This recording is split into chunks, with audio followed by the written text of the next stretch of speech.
It was 2010 when I first heard of the abandoned temple in Khorasan. I was working as a freelance journalist in Afghanistan, covering the unrest in the region.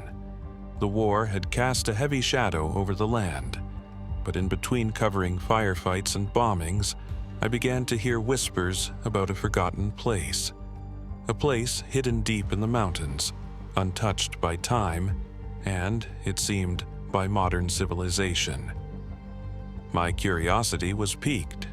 The locals, especially the elders, were cautious when speaking about it. They would mention it only in hushed tones, often looking over their shoulders as though someone might overhear. The Khorasan Temple was said to be a place of great power, an ancient relic of the past. And though I had my doubts, my instincts told me that this would make a fascinating story. I managed to get in touch with a local guide, a man named Khalid, who agreed to take me there for a hefty price. He was an experienced tracker, one of the few people who knew the mountains well enough to navigate them without falling into the hands of insurgents or the unforgiving landscape. But when I asked him why he seemed so reluctant to take me, he looked me square in the eyes and said one simple phrase: "You won't come back the same." I laughed, trying to brush off his comment, thinking it was just superstition. The men in this area had a way of telling stories that played on the fears of outsiders, but the way his eyes lingered on me, the tension in his voice, it unnerved me. The next day, we began our journey into the mountains. The landscape was nothing like I had ever seen before, rocky, barren, and eerily silent. There were no birds, no wildlife, just the sound of our footsteps crunching on the gravel beneath us. As we climbed higher, I began to feel a strange unease, as if the very air around us was thick with an ancient presence. "You feel it, don't you?"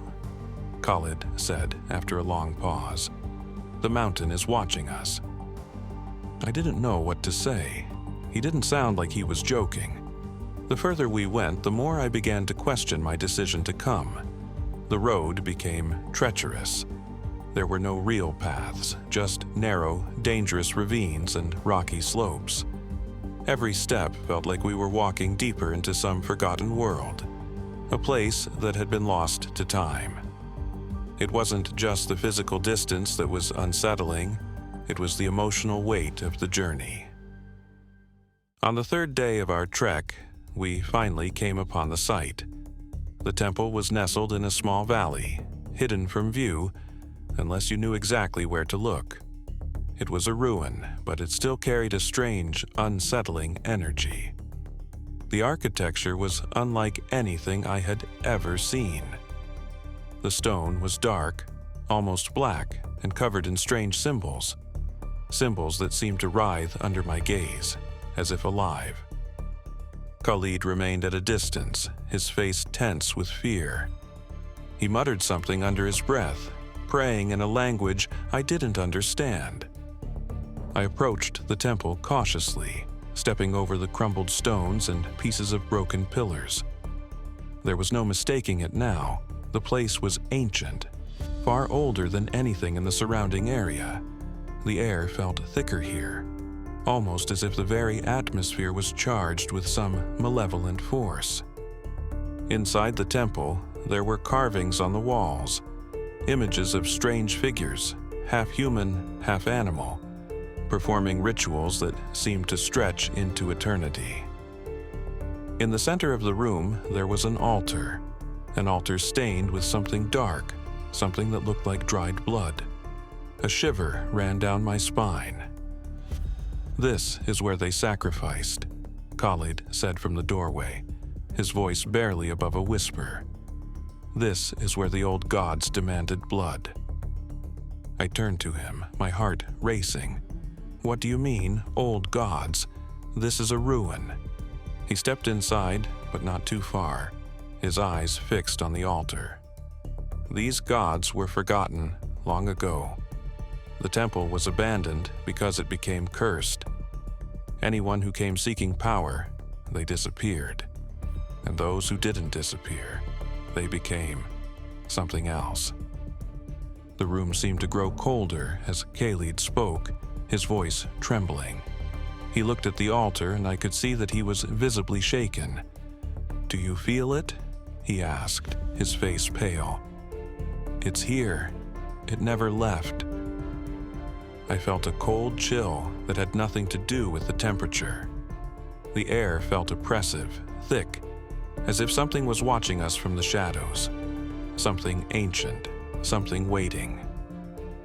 I turned back to the altar, and for a split second I could have sworn I saw a movement out of the corner of my eye. I spun around, heart hammering in my chest.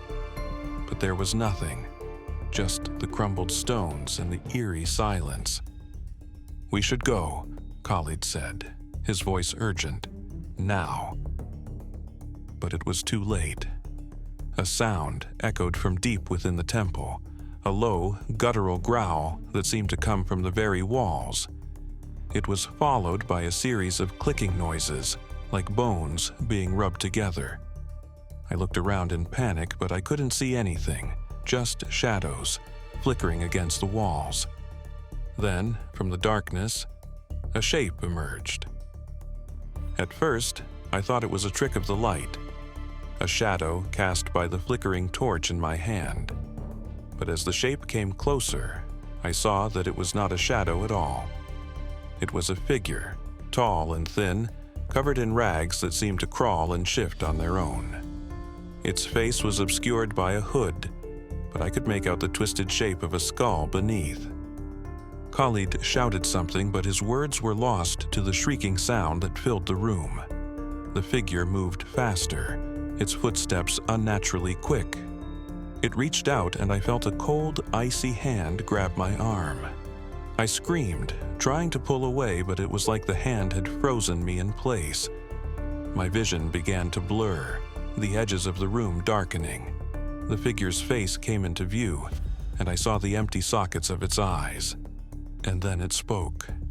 "You are too late," it hissed, its voice like gravel scraping against metal. Before I could respond, I felt myself falling. The ground beneath me gave way, and I plummeted into darkness.